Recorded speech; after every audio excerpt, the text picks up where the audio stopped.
Christians and non-Christians often have questions about life after death, and very often, the questions are the same. What happens when a Christian dies? Is he conscious or unconscious? Will there be reunion in heaven with their loved ones? Will those in heaven sorrow over loved ones who are in hell? What is it really like to be in heaven? From the makers of Hell is Real comes a special documentary on this side of eternity. This is not a fairy tale story. This is reality.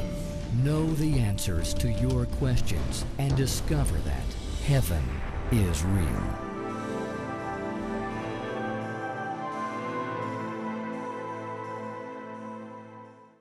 The Bible describes it as a place of everlasting fire, place of torment, where there will be weeping and gnashing of teeth, where souls are tormented day and night forever.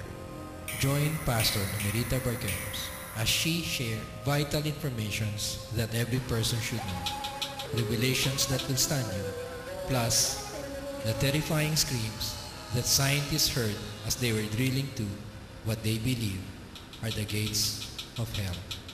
Nakakatakot. Kasi yung sound talagang alam mong galing sa hell. This is no horror story. Yung pinakamalakas na shout doon na maririnig mo, yun yung shout nung taong nagising siya. Hell is real. I'm here. This is reality. Hear what they have heard and discover that hell is real.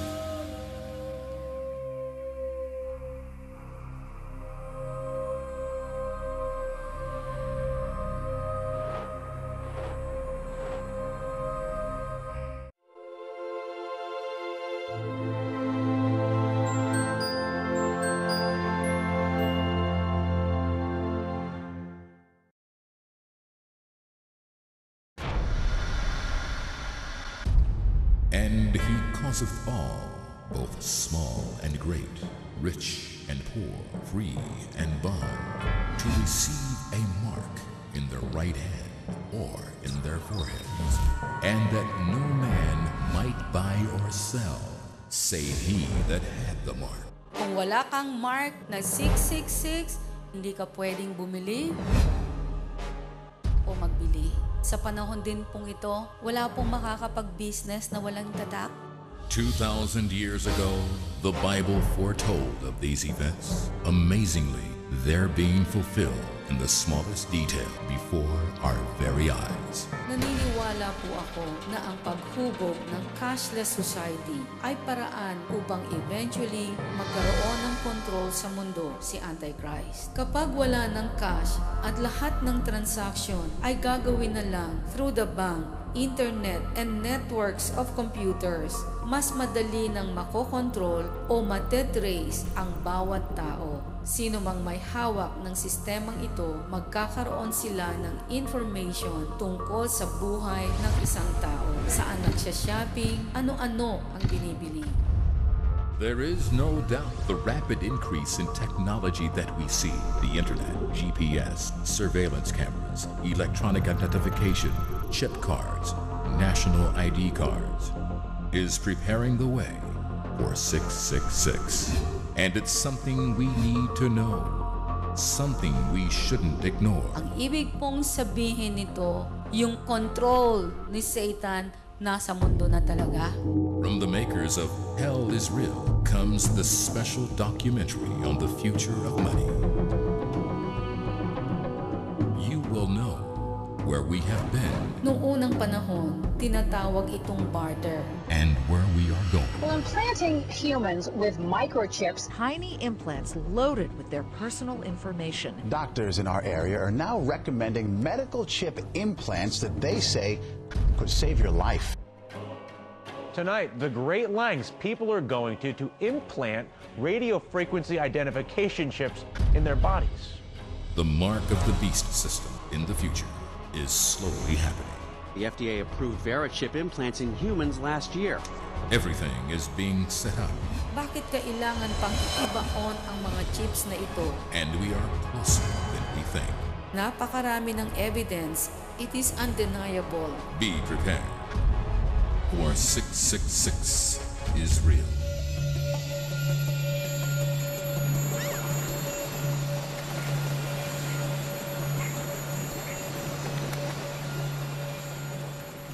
Nung minsan, nakot ang attention ko sa isang fisherman na ini-interview sa TV. Parang nadurog ang heart ko nung sinabi niyang 8 oras siyang nakababad sa laot at initan, ngunit 8 maliliit na isda lamang ang ipinakita niyang nahuli niya. Habang nagsasalita siya, nababasa ko sa mata niya ang lungkot at kawalan ng pag-asa. Naghihimutok siya sapagkat wala siyang mahagilap na tulong para yung mga mayayamang may-ari ng mga malalaking cages o fish pen ay makonsyensya at magising na ang Diyos ang may-ari ng dagat at ito ay para sa kapakinabangan ng lahat. Sa sobrang burden ko sa kanilang dalawa, lumabas sa isip ko ang maraming katanungan. Ang una, alam kaya nila na darating na ang Panginoong Hesus?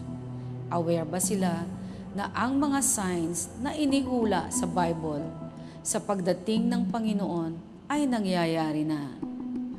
Na-burden po ako sapagkat yung mahihirap na fisherman sa sobrang kahirapan, ang mundo niya ay parang umiikot na lamang sa number 1 niyang concern, ang makahuli ng isda everyday para mabuhay. Paano pa kaya niya iisipin at paghahandaan ang pagdating ng Panginoon? Mabibigyan pa kaya niya ng panahon mag-aral ng salita ng Diyos? Yung mayayaman naman na umaagaw ng opportunity sa mahihirap para makahuli at mabuhay ng mas mabuti-buti. Alam kaya nila na hindi sila bubuhayin at isa-save ng dami at laki ng mga cages nila. Alam kaya nila na kahit okupahin nila ang buong dagat at makuha ang lahat ng yaman nito, baliwala lahat ito kapag dumating na ang Panginoong Hesus anytime, nakasama ang hustisya niya. Ang 2 uri ng mangingisdang ito ang sumasalamin sa 2 uri ng tao sa mundo, ang mahirap at ang mayaman. Ano man po kayo rito, ang documentaryng ito ay buong puso naming hinahandog gawa ng pagmamahal namin sa inyo.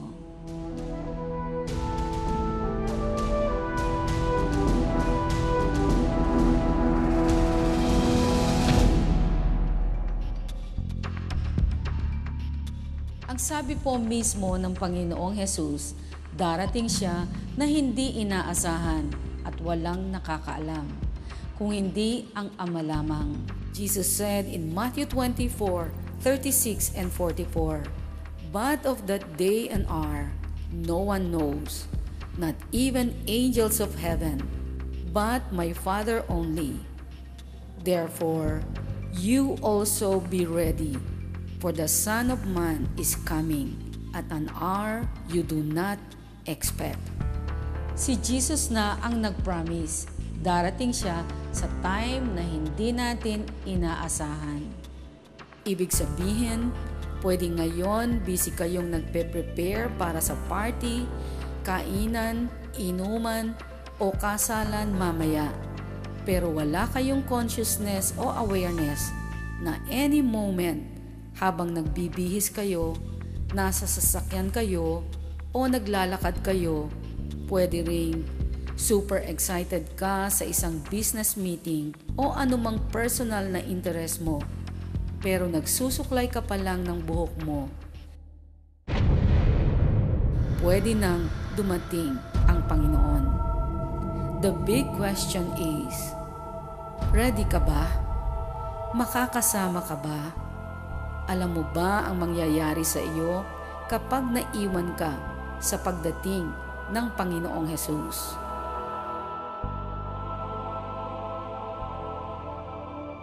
Marami po ang hindi nakakaalam na ang Bible ay ang complete story tungkol sa plano ng Diyos sa tao na tumatagos patungo sa kanyang kaharian. Kaya ang Bible din po ang basihan natin sa paniniwala nating malapit na ngang dumating ang Panginoong Jesus. Ang stage po ng pag-aantay natin ngayon sa pagdating ng Panginoon ay pwede nating ihalin tulad sa story ng isang pelikula. Parang inaantay na lang ng babaeng bida ang pagdating ng kanyang mapapangasawa at sila ay ikakasal na at magsasamang masaya forever. Ganito rin tayong nananatiling faithful sa Diyos. Inaantay na lang natin ang Panginoong Jesus ngayon para tayo'y kunin anytime as His bride. Dapat po nating maintindihan na since ang Bible ay parang story sa isang pelikula, mayroon din itong mga segments. Ang bawat segment ang magbibigay sa inyo ng clue or hint kung ano na ang susunod na mangyayari. Pa-ending na ba ito o hindi pa? As believers of Jesus Christ, dapat po tayong maniwala na darating na ang Panginoon sapagkat marami ng segment sa Bible ang natapos na. Makinig po kayong mabuti.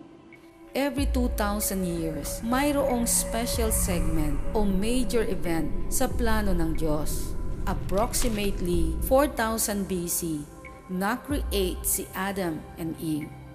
After Adam and Eve, another major event ang nangyari.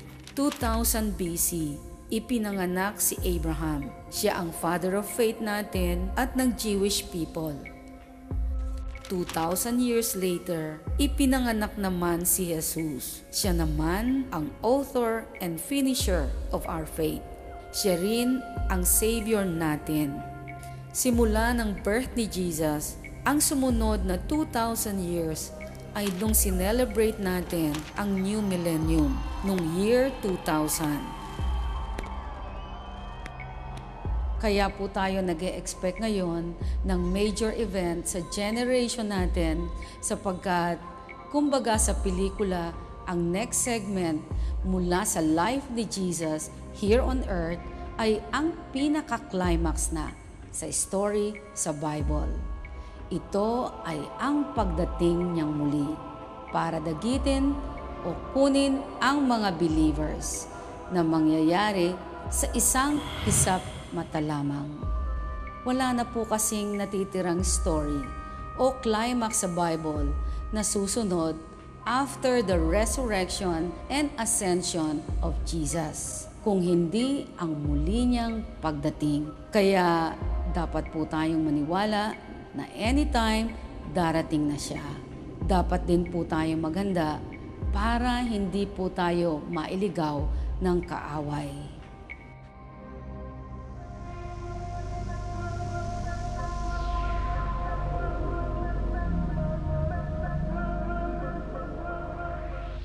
Sa Book of Genesis pa lang, naghanda na po si Satan. Nilinlang niya si Eva at Adan para maumpisahan na niya ang pagkokontrol sa tao. Ngayon naman, wala pong kamalay-malay ang maraming tao na ang gobyerno ni Satan ay matagal nang nakaporma dito sa mundo. Nasa finishing stage na lang ito at siya ay uupo bilang si Antichrist or the Beast na magkokontrol sa mundo at sa mga taong maiiwan dito. Si Antichrist ang magiging world leader empowered by Satan. Sa first book ng Bible, ang Genesis, inumpisahan ni Satan ang pagkokontrol sa unang tao, kay Eva at Adan. Sa last book naman ng Bible, ang Revelation, ipinahayag naman kung paano lubusang makokontrol ni Antichrist ang mga tao.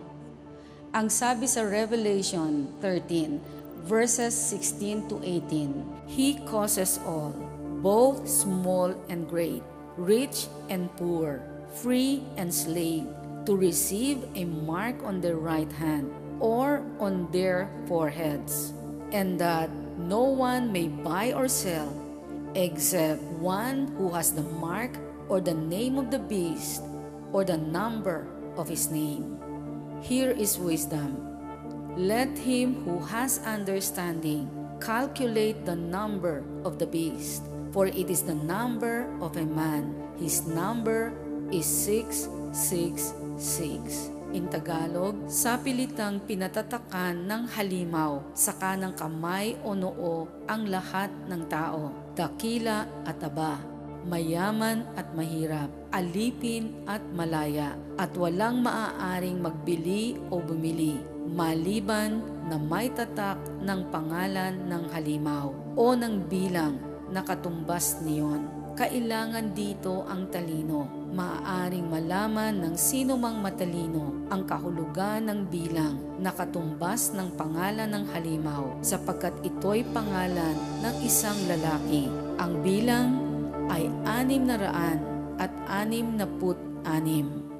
Sa verse 16, ang mga salitang sa pilitang pinatatakan, walang maaaring magbili o bumili ay salitang pagkokontrol. Maliwanag dito na dadating ang araw na ang may tatak lamang ng number 666 ang makakapagtinda o makakabili. Isa ito sa magiging buhay ng mga taong magpapailalim kay Antichrist.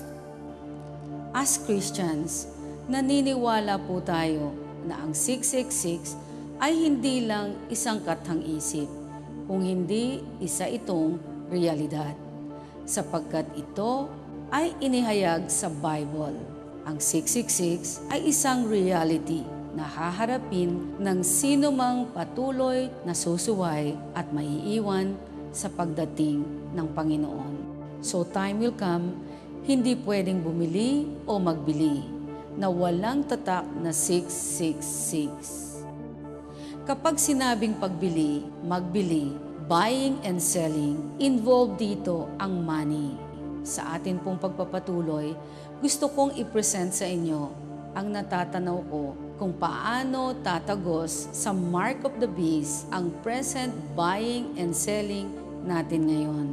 Gusto ko pong umpisahan natin ito sa pagbibigay ng background tungkol sa pinanggalingan ng first money.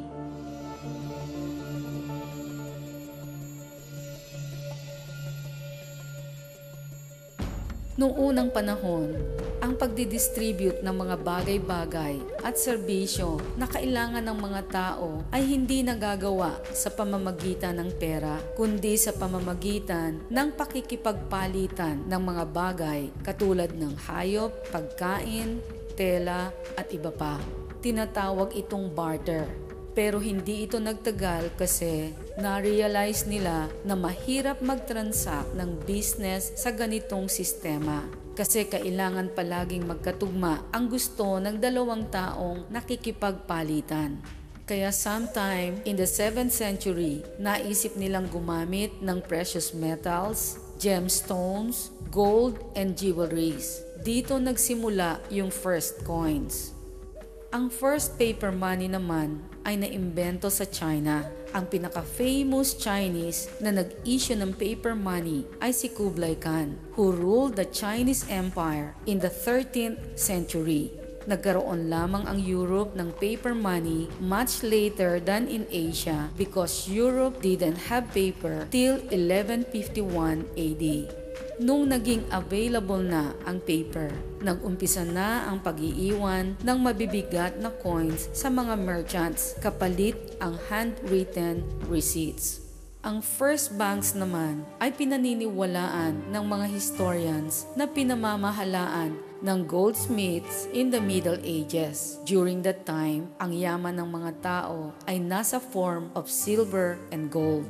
Para ito maingatan, pinatatago nila ito sa goldsmith kasi sila lang ang mayroong safe o vault that time. Then, mag-i-issue ang goldsmith ng resibo bilang katibayan na pinatago sa kanya ang gold or silver. Kapag mayroong gustong bilhin ng nagpatago, magwi-withdraw siya ng gold mula sa goldsmith para pambayad sa binili niya. Yung nagtinda naman, idedeposito rin ang gold sa goldsmith. Later on, na-realize nila na sobrang maaksaya ito sa oras. Kaya nagpapalitan na lang sila ng resibo. Ang mga receipts na ini-issue ng goldsmith became the first banknotes.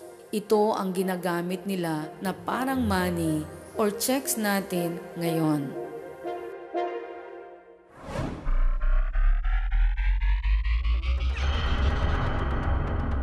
Sa paglipas ng taon, ang banking system has improved a lot. Nag-improve ang banking transactions gawa ng pag-i-improve ng technology at ang pagkakaroon ng computers.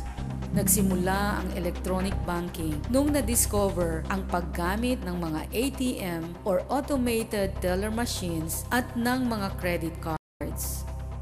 Ang first ATM machine ay naimbento noong 1939.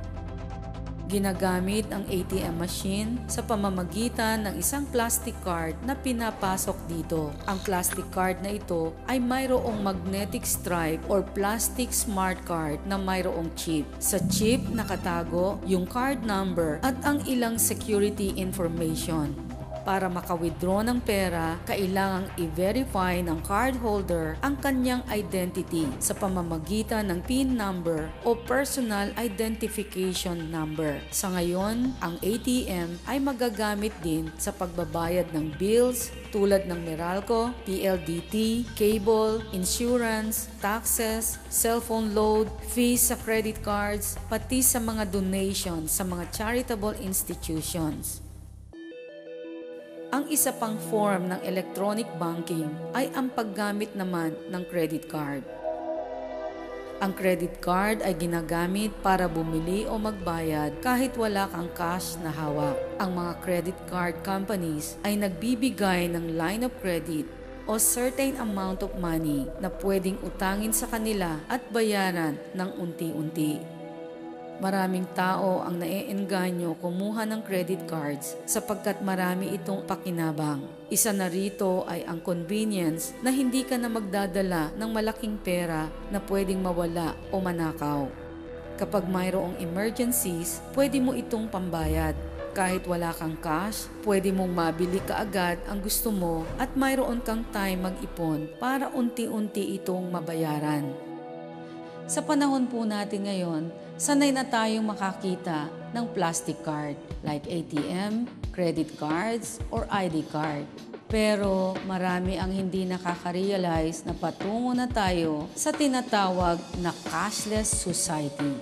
Ibig sabihin, nakapasok na tayo sa mas pinalawak at mas pinabibilis na system ng buying and selling o pagkokomersyo na wala po tayong hawak na pera. How? Sa pamamagitan ng e-commerce. Ang e-commerce o electronic commerce ay ang pagkokomersyo o pagtatransact ng kahit anong business sa pamamagitan ng internet. Ibig sabihin, pwede kang bumili o magbenta sa anumang parte ng mundo na ang gamit ay internet. Ang kailangan mo lang gawin ay gumawa ka ng website at dito mo ilalagay ang lahat ng information tungkol sa produktong pinagbibili mo. Kahit sino sa buong mundo pwedeng bumili sa iyo through your website. Pwede kang bayaran through credit card anywhere in the world. Ang Amazon.com ay kumikita ng milyon kahit wala silang mine-maintain na magandang tindahan sa iba't ibang bansa. Because of electronic commerce, pwede silang magbenta all over the world kahit nasa warehouse lang ang produkto nila. Dahil sa mabibilis na development na katulad nito, ang paggamit ng cash ay nalalapit ng magwakas, gawa ng internet at ng credit card. Ibig sabihin, papalapit na tayo ng papalapit sa sinasabi sa Book of Revelation na darating ang araw na ang may tatak lamang na number 666 ang pwedeng makapagtinda o bumili. Naniniwala po ako na ang paghubog ng cashless society ay paraan upang eventually magkaroon ng control sa mundo si Antichrist. Kapag wala ng cash at lahat ng transaction ay gagawin na lang through the bank, internet, and networks of computers, mas madali nang makokontrol o matetrace ang bawat tao. Sino mang may hawak ng sistemang ito, magkakaroon sila ng information tungkol sa buhay ng isang tao. Kung magkano ang kanyang sinusweldo, saan ito napupunta, saan nagsha-shopping, ano-ano ang binibili. Posible ba talaga na mawala ang cash? Ang totoo, hindi lang po ito posible.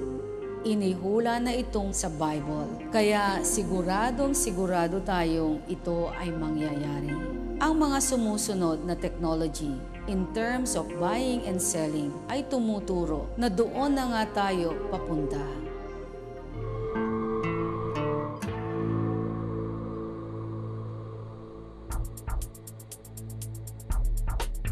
Noong 1968, naimbento ni Jurgen Deathlove and Helmut Gottrup ang chip card na kilala ngayon as smart cards. Sa unang tingin, ang smart card ay katulad din ng common ATM at credit card. Pero mas maraming magandang features ang card na ito.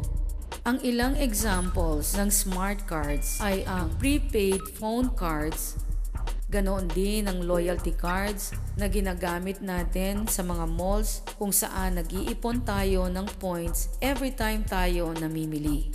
Ganon din sa SIM card sa cellphone natin. Dahil sa laki ng information na mai-store sa smart card, almost all of the major institutions sa society ay gumagamit na nito. Ang official identification card ng Eastern Illinois University na tinatawag na Panther Card ay may tagline, "One card does it all."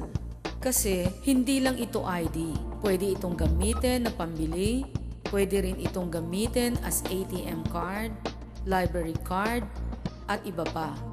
Sa isang typical smart card ID, makikita sa harap ang isang multi-applicational chip kung saan pwedeng mag-store ng money. Para magamit ito, ilalagay mo yung pera mo sa mga machines na kagaya nito. Then magagamit mo ito sa buong campus para makabili sa mga vending machines, laser printers, parking garage, photocopiers, at sa iba pang vendors sa loob ng campus. In Florida State University, there are over 40 cash-to-chip machines na nakakalat sa buong campus. Isa pa, nakalink na rin ang school nila sa bank. Kaya yung ID nila pwede na rin gamitin na parang credit card.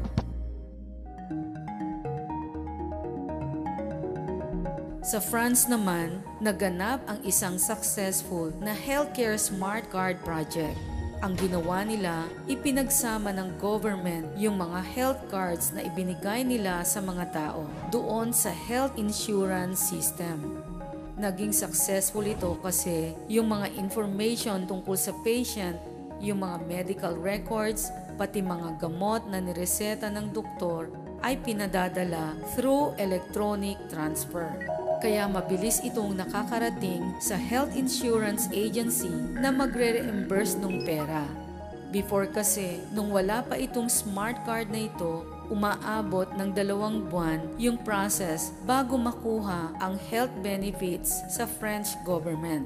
But because of the smart cards ngayon, yung process ay 2 days na lang kasi pwede na rin itong gawin sa doctor's office mismo. Sa ngayon, over 50 million use this card. Sa Germany naman, almost 70 million health insurance customers receive a Health Smart Card. Sa Taiwan, naging successful din ang kanilang Health Smart Card. Although maganda ang technology ito because of convenience at kahit iba-iba man ang ilang features ng mga cards na ito, mayroon po silang pagkakapare-pareho na dapat nating bigyan ng pansin. Una ay ang pagbabawas ng cash sa kanilang system. Dahil sa nagiging convenient ang pagbabayad at pagpaprocess ng papers, yung mga may ayaw nito sa simula ay nako-convince na rin later on. Naniniwala rin po ako na ganito rin ang mangyayari kapag nagro-rule na si Antichrist. Dahil sa maayos na sistema na kanyang ipapatupad, magiging parang sira ang ulo mo kapag kumontra ka dito. Magmumukha ka rin katawa-tawa sa mundo. Ang pangalawang pagkakapareho ng mga cards na ito ay ang pagiging mandatory ng system para sa lahat. Ibig sabihin, kung gusto mong pumasok sa school o magpagamot sa ospital, obligado kang gamitin ang card. Hindi pwedeng hindi ka gagamit nito at magpapailalim sa kanilang sistema. Ang isa pang pagkakapareho ng mga cards ay bawat tao na gagamit ng ID ay mayroong equivalent na number ang identity sa database ng either school or healthcare system. Maaring sa paningin po natin, this is just ordinary.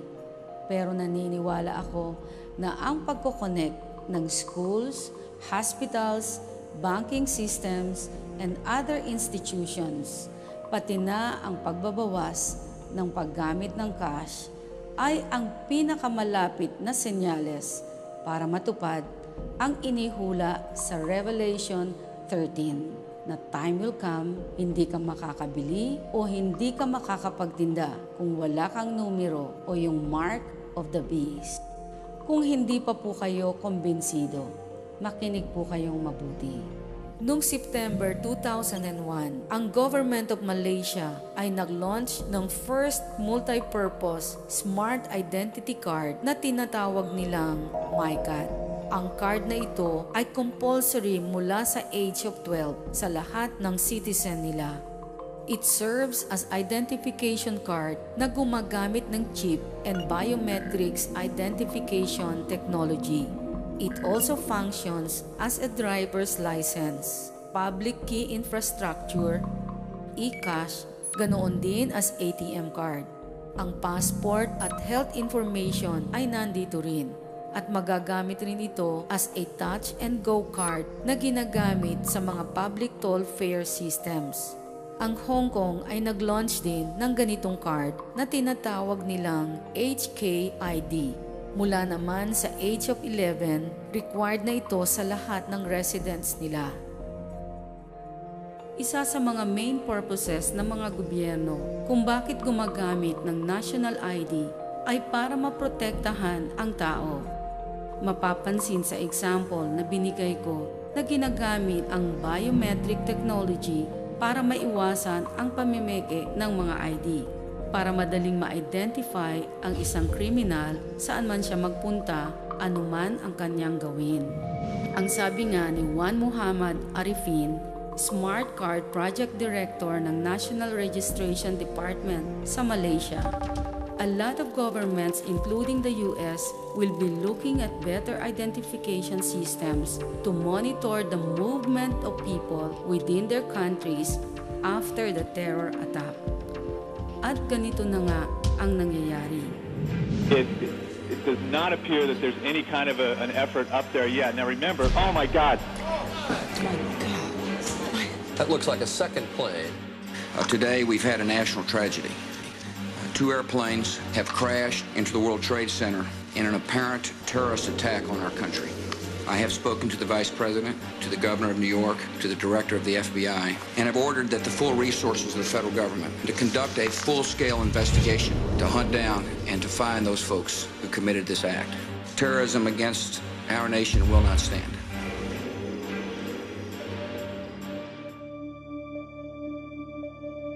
But what really Congress needs to do is to use a biometric technology to create a new tamper-proof identification card. We need a tamper-proof card.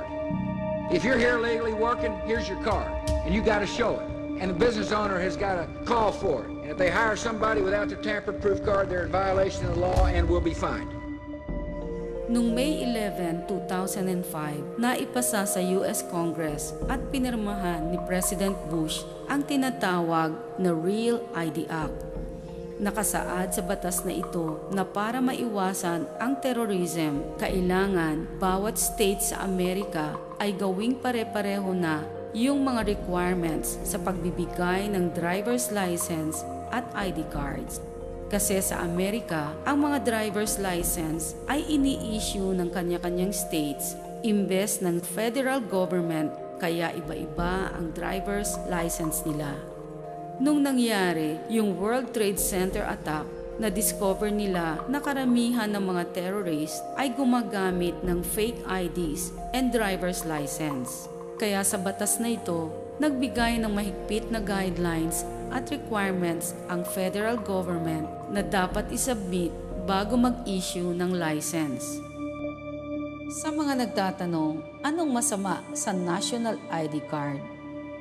Ang malaki pong problema dito ay yung sinasabi ng mga privacy advocates na ang National ID ay magbaviolate ng privacy ng isang tao. Why? Kasi magagamit po ito para mapagsama-sama ang mga personal information tungkol sa isang tao. If we have a national database as described in the legislation that Congress enacted, then someone is going to have one key to all of your data. Imagine how easy it would be to compromise that. The expense of Real ID is not the only problem with the law. I have serious concerns that it places Americans' privacy and security at risk. Ang mas nakakatakot pa dito kung ito ay tuluyang maipapatupad na by May 11, 2008 kung wala kang bagong ID at di ka susunod sa bagong system na nire-require nila. Hindi ka pwedeng pumasok sa isang federal building, hindi ka pwedeng sumakay ng eroplano, hindi ka pwedeng mag-drive ng kotse, hindi ka pwedeng magbukas ng account sa bangko, and in the process, hindi ka rin pwedeng magkatrabaho. Sa panahon ngayon, paano magpa-function ang isang tao sa modern society if he cannot drive, fly, hold a job, or have a bank account? Kung hindi ka pwedeng magtrabaho or have a bank account, how much buying and selling will you be able to do? Sa aking na-discuss na, ang paggamit ng smart card technology ay malinaw na proof na papunta na nga tayo sa tinatawag na cashless society. Ang pagkaimbento ng mga smart cards ay gagamitin para mawala ang cash sa sirkulasyon at gagawing electronic ang mga transactions in buying or selling. Ang development na ito ay hindi na mapipigilan sapagkat una, nakahula na nga ito sa Bible. Pangalawa, marami na ngayon ang may gusto nito mismo sa government, sa business, and banking sector, pati na rin ang ilang private individuals. Bakit nila ito gusto? Number 1, mababawasan ang mga crime tulad ng pagtitinda ng illegal drugs, pati pang-hold up sa mga tao at mga bangko.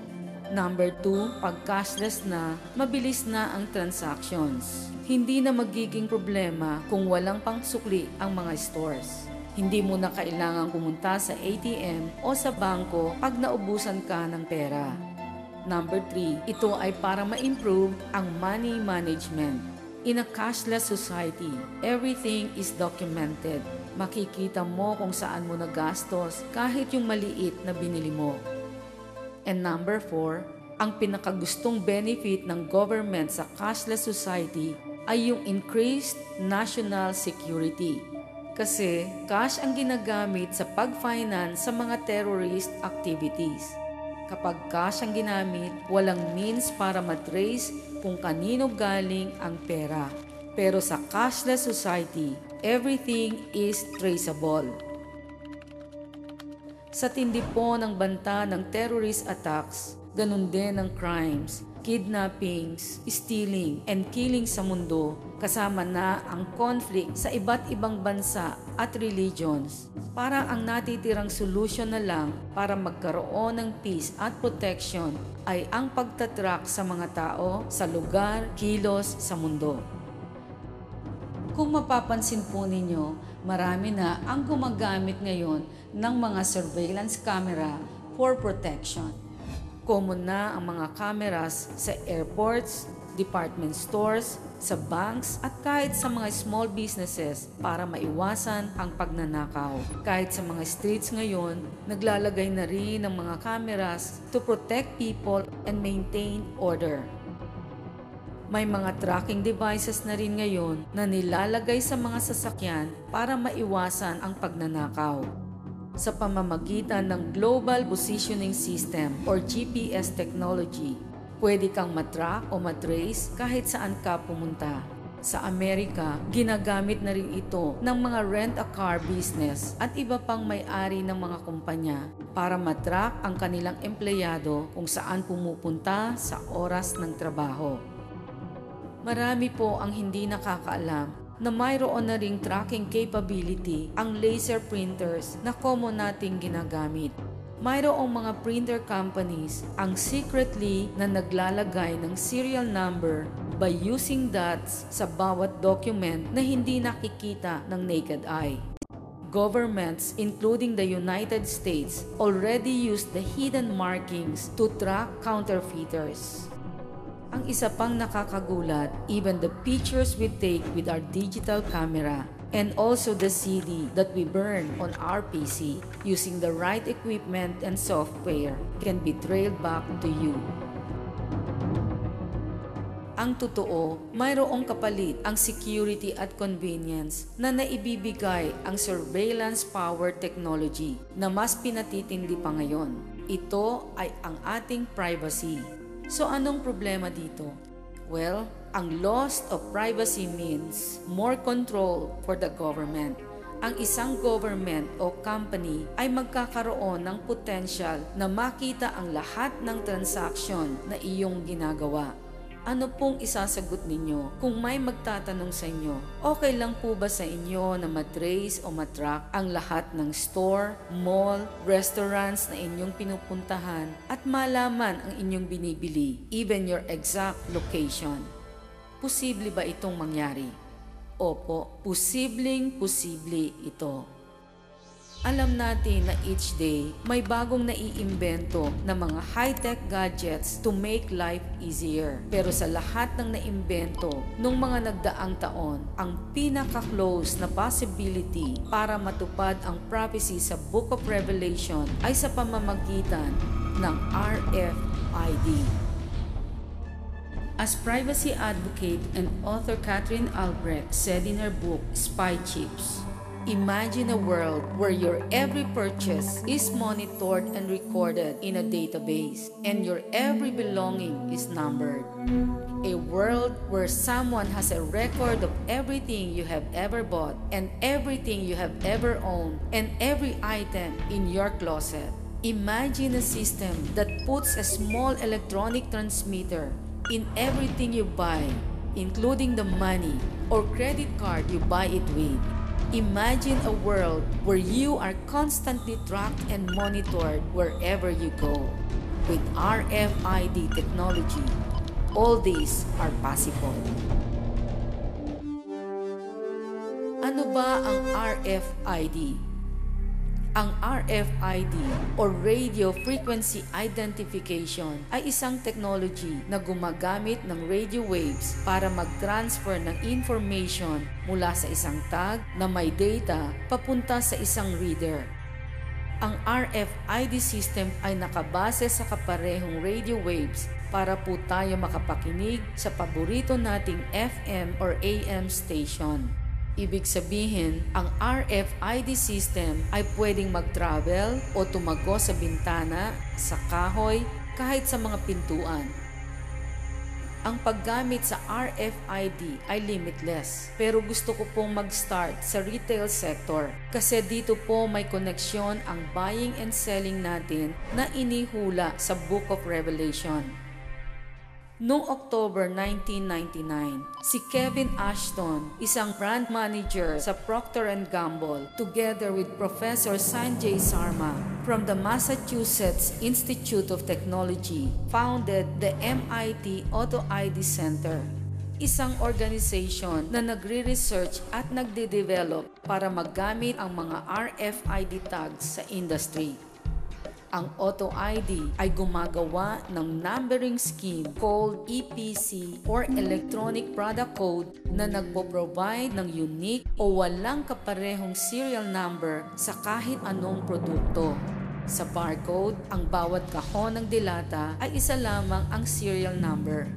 Pero sa RFID, bawat produkto ay may kanya-kanyang serial number na walang kapareho. Ang ultimate goal nila ay para mag-create ng physically linked world kung saan ang bawat item dito sa mundo ay mayroong number na pwedeng ma-identify at ma-track. Sa warehouse pa lang, makikita na ang convenience nito kaya maraming oras ang matitipid. Trackable din ito kaya pati ang shipment ay madaling malaman kung nasa tamang lugar at tamang oras ito. Pagdating naman sa store o grocery, kada kuha o bili ng tao sa item, malalaman kagad sa database na ubos na ang stock at marerefillan nila kaagad yung mga shelves. Kaya gusto talaga ito ng mga retail companies dahil nalulugi sila ng around 6 billion a year dahil lamang sa mga out-of-stock items. Sa Germany, makikita natin yung sample na ginawa nila on how we will shop in the future.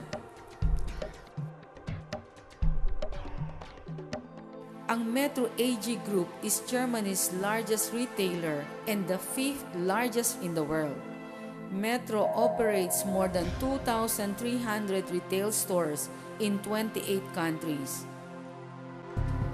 Nilaunch nila kasama ang iba pang kilalang companies yung tinatawag nilang Future Store Initiative.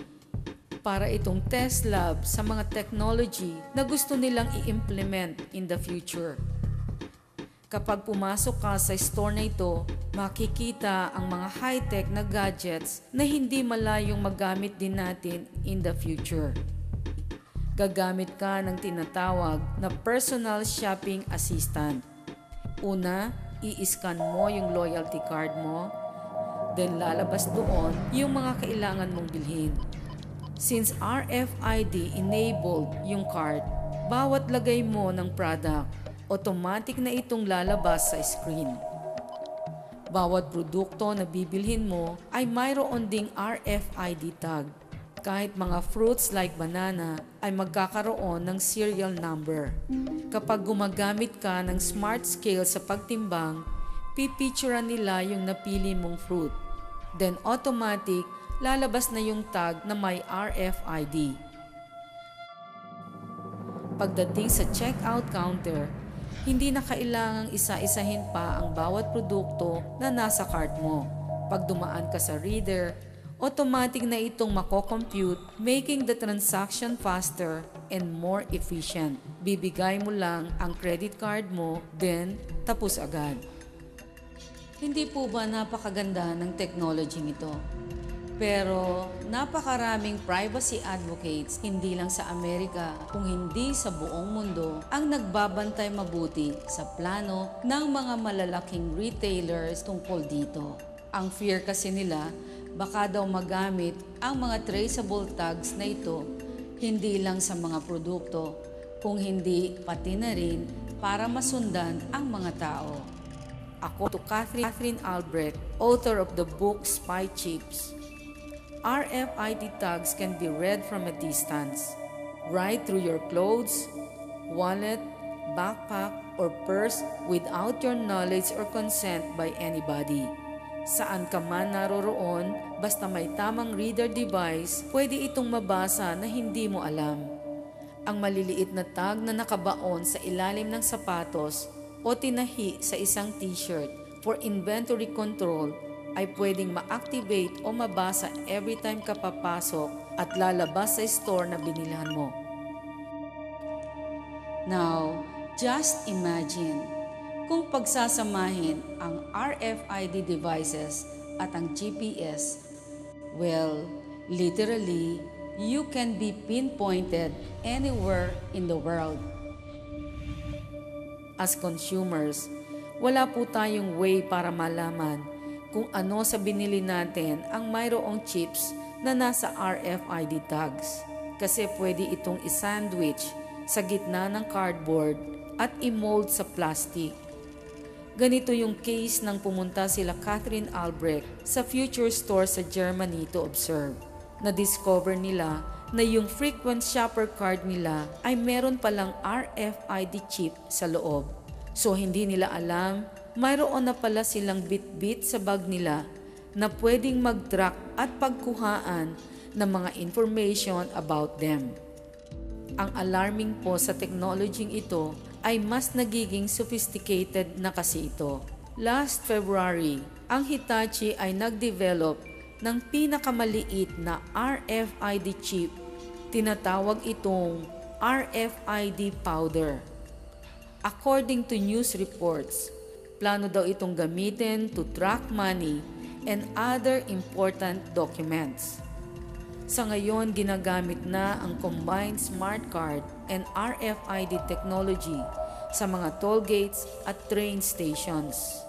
Sa Hong Kong, yung kanilang Octopus card ay hindi lang sa transportation nagagamit, kundi pati pagbili sa vending machines and other retail stores na tumatanggap ng contactless card. Kahit hindi na nila ilabas sa wallet yung card, basta nasa range ng radio frequency, magagawa na ang transaction. RFID is also used in cars, hospitals, libraries, museums, and big retail stores sa Amerika like Walmart and Target. May ilang mga bansa na rin ang mayroong RFID sa kanilang passports. Kung mapapansin ninyo, nagsisimula ng magdugtong-dugtong ang lahat. Pansinin din po ninyo ang unti-unting pagkakapareho ng sistema ng government, ang kanilang national IDs and health cards. Ganon din ang banking sector, ang kanilang credit at debit cards. Ganon din ang mga schools, private companies, hospitals, malls, and groceries. Lahat ay gumagamit na ngayon ng form of identification at habang tumatagal, iisa ang nagiging direction nila. Unti-unti nila itong pinag-iisa. Naniniwala po ako na it is just a matter of time at ang pagkakaisang ito ay mangyayari sa buong mundo sapagkat bawat bansa ay magkakakonek sa gobyerno, militar, sa ekonomiya o bangko.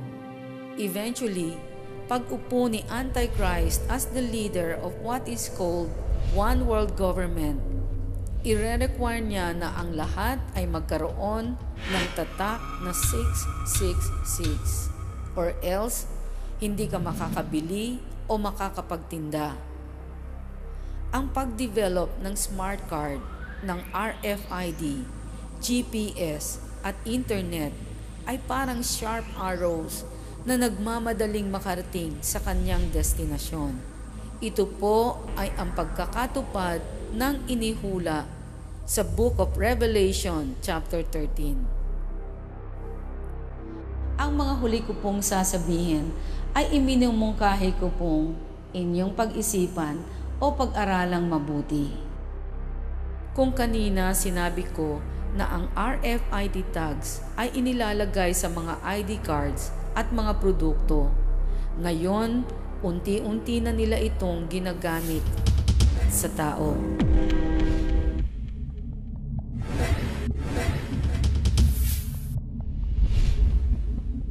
There's a new attraction for clubbers. It means they have no need for cash or cards. Well, implanting humans with microchips sounds like a scheme from a science fiction thriller. That futuristic technology is here. The FDA approved VeriChip implants in humans last year. Tonight, the great lengths people are going to implant radio frequency identification chips in their bodies. Revelation 13:16-18 says, He causes all, both small and great, rich and poor, free and slave, to receive a mark on their right hand or on their foreheads, and that no one may buy or sell except one who has the mark or the name of the beast or the number of his name. You see, 2,000 years ago pa, inihula na sa Bible ang mga events na ito. At ito ay nangyayari to the smallest detail before our very eyes. Applied Digital Solutions could track human beings by satellite. We are working on a product that we have called internally a PLD, which is an implantable GPS. It is the first implantable microchip for humans that has multiple security, financial, and healthcare applications. Ang Applied Digital ay nagmanufacture ng very chip. Ito ay maliit na device na kasing liit ng butil ng bigas. Sa loob nito ay mayroong computer chip and RFID technology na pwedeng i-inject sa skin. Ang bawat chip ay mayroong unique, personal, financial, and medical information. Kapag binasa ito ng scanner, ang maliliit na chip na ito ay magbibigay ng ID number sa doktor at ospital para ma-log on nila sa website na mayroong identification ng pasyente. Noong May 10, 2002, a historical moment took place when Jeffrey and Leslie Jacobs and their son Derek received implanted berry chips on national television. Nakilala sila as the first family to get chipped. Pagkatapos nila, sunod-sunod na ang nagpalagay nito for several reasons. As of 2004, 7,000 berry chips has been sold. About 1,000 has been implanted and is used at more than 5,000 institutions across the globe in security, in government, and healthcare environments. Mexico's former Attorney General, Rafael Macedo de la Concha, and many of his employees had themselves implanted with these chips as a way to secure access to a sensitive records room. Sa Barcelona, Spain, the Baja Beach Club offers vacationers a means to pay for services without the bother of wallets. After a painless injection, food and drinks are paid for with a wave of a hand. That's right. A computer chip injected under the skin is being used for buying and selling right now. Sabi ng gumawa nito na si Scott Silverman, Chairman and CEO of Applied Digital Solutions, we believe the market opportunity for this technology is substantial, and high-profile successes such as in Spain will serve as catalyst for broader adoption.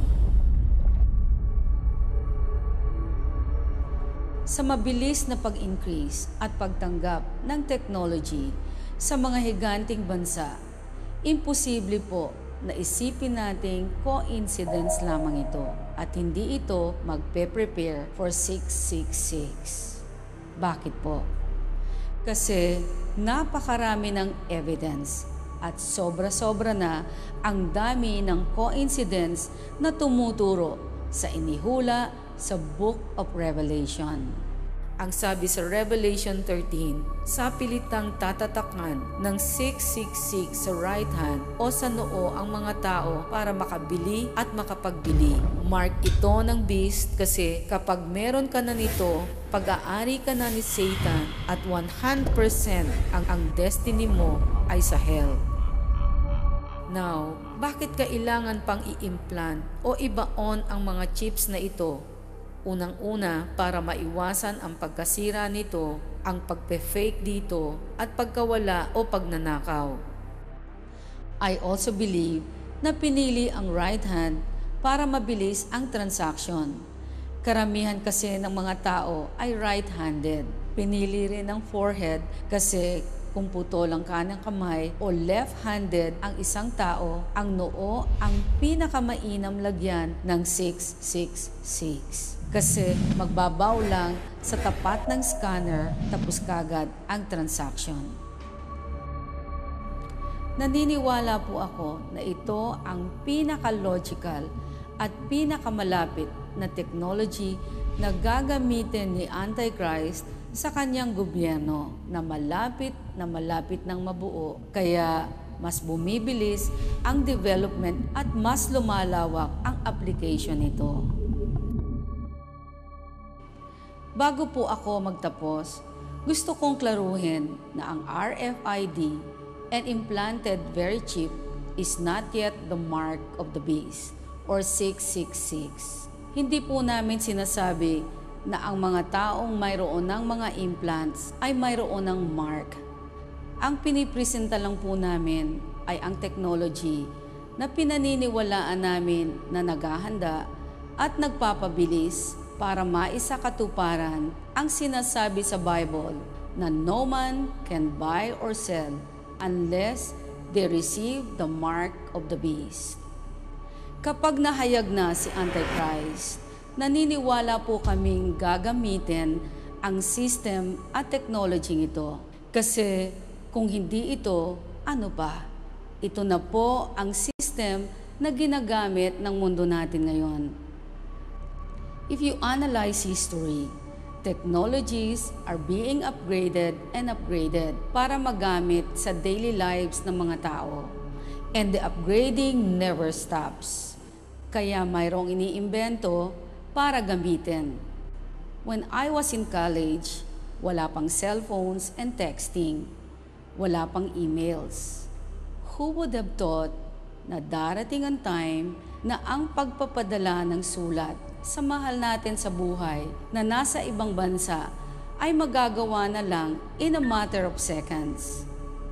Who would have thought many years ago na darating ang time na ang pakikipag-usap sa kahit sinong tao saan mang sulok ng mundo ay magagawa through chatting, kung saan pwede mo pang makita ang taong kausap mo. Hindi katulad ng napakamahal na overseas call noon. Who would have thought na darating ang time na halos lahat ng tao, kahit sa naghihirap na bansa, ay mayroong cellphone, na dati ay para lang sa mga businessman at mayayamang tao. Ngayon, mayaman man o mahirap, kahit mga magulang, nagagawang bilhan ng cellphones ang mga anak kahit bata pa lang. Dahil sa bilis at walang tigil na pag-iimbento ng mga kumpanya, ang kanilang mga inimbentong produkto ay mabilis na ring bumababa ang halaga, making it more easier for people na hindi ganon kayaman para makabili ng mga gadgets katulad ng cellphone and computer. If you look back with what we have just discussed, sa palagay po ba ninyo, posible na ang mga technology sa ibang bansa ay hindi na magtatagal at mai-implement na rin dito? Hindi kaya kagaya po ng cellphones, internet, emails, blogging, and chatting na nagsimula sa ibang bansa ay ngayon parte na ng ating daily lives? Hindi kaya na ang mga latest technology na pinag-uusapan natin ngayon in a few months or years ay nandito na rin sa ating bansa? Remember na halos lahat ng technology, even trends sa lahat ng aspeto ng buhay at lipunan ay kinokopya natin sa ibang bansa. Kung ano ang bago, siya rin nating gusto. Gustong bilhin, gustong kopyahin. Walang masama sa technology o sa mga gadgets na ito, sapagkat naniniwala kami na ginawa ito para sa benefit ng maraming tao. At habang mayroong opportunity ang mga tao, walang makaka-stop sa pagpupush pa ng mas bago na technology, sapagkat inihula din po ito sa Book of Daniel, chapter 12, verse 4, na sa end time, knowledge shall increase. Ang documentary pong ito ay ginawa namin sapagkat bilang isang Christian, ang payo ng Panginoong Yesus ay mahalin ang kapwa katulad ng sarili at maging watchful o mapagbantay sa nalalapit niyang pagdating. Binigyan niya po tayo ng mga signs na nangyayari at nakikita na. Ang sabi niya, once we all see this, we know that His coming is near. Ang totoo, ang inihayag ko po sa inyo ay gatuldok pa lamang sa dami ng mga inihulang mga signs na nangyayari na. Kaya minumungkahi po namin na kung nandito na ang mga signs, kailangang maghanda na tayo, spiritually and seriously. Maraming tao, sabik na malaman at makita ang mga signs. Pero ang nakakalungkot, pagkatapos na ito ay makita, natakot lang. Pero walang naging pagbabago sa buhay. Ang bottom line ay mawawala ng bisa ang alam natin sa mga precious information na ganito. Kung di naman po tayo magkakaroon ng mas malalim na concern sa atin po mismong kaluluwa at sa ating kapwa. Well, napaka-precious po sa Panginoon ang kaluluwa. Kaya kahit busy at mahirap ang takbo po ng buhay natin, hindi lang ito ang dapat na pinag-uukulan ng pansin. Dapat hindi nawawala sa ating isip na ang buhay dito ay mayroong hangganan. Pero ang ating mga kaluluwa ay mabubuhay forever. Kaya ang main goal po namin sa documentary ito ay hindi lamang po magbigay ng information, kung hindi para mabigyan po kayo ng awareness at ng chance na makapaghanda. Ang totoo, pinaghirapan po namin ang pagbubuo o pagpipresent ng documentary ito para lamang makonvince kayo at ang sino mang makakapanood nito na hey, darating na ang Panginoon. Kailan pa tayo magseseryoso sa Kanya? Well, dalangin po namin na ang mga ibinahagi namin ngayon ay mananatili sa inyong isip. Hindi parang dagdag na information lamang para maipagsabi, kung hindi ang awareness palagi sa importansya ng paghahanda. Ngayong alam na po natin na malapit nang dumating ang Panginoon, sabay-sabay po sana tayong maburden at magtulungan sa pagsishare ng truth na ito para po marami tayong mawin na kaluluwa sapagkat ito po yung number 1 sa puso ng Panginoon. Kaya inialay po niya ang kanyang buhay sa cross para mailigtas ang maraming kaluluwa na naliligaw ng landas. Kung sa tingin po ninyo, isa kayo sa naliligaw pa at hindi pa siguradong makakasama sa pagdating ng Panginoon, sambitin lamang po ninyo ang maikling panalangin ito mula sa inyong puso. Salamat, Panginoon. Kinatagpo mo po ako ngayon. Gusto ko na pong magbago. Patawad po sa marami kong kasalanan at pagkukulang sa iyo. Linisin mo po ako ng banal mong dugo na nabuhos sa cross ng Kalbaryo.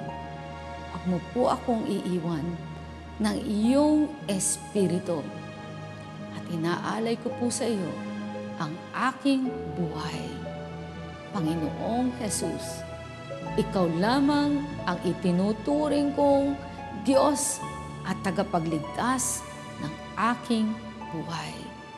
Ito po ang aking dalangin sa pangalan ni Jesus. Amen.